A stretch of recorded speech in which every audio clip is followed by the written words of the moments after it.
Langkah berikutnya adalah identifikasi karakteristik pembelajar atau learner karakteristik. Nah, langkah berikutnya adalah memahami karakteristik peserta belajar. Berdasarkan data yang dikumpulkan ini, terdapat 4 kategori utama karakteristik karyawan marketing di restoran cepat saji X.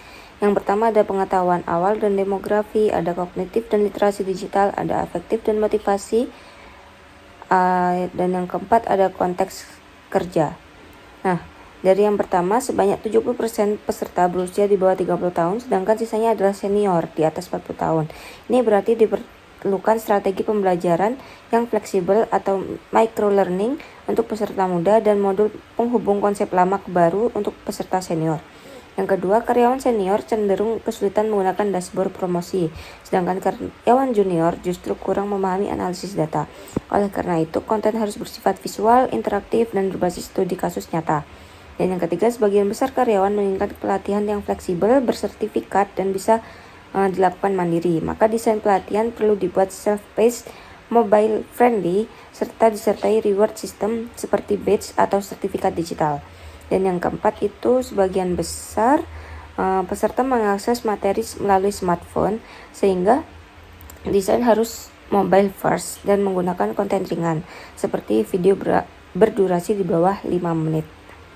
Nah, selanjutnya menyusun learner persona, yaitu setelah karakteristik peserta dianalisis, tahap selanjutnya adalah membentuk persona belajar, yaitu profil fiktif yang mewakili kelompok-kelompok peserta dengan kebutuhan yang berbeda.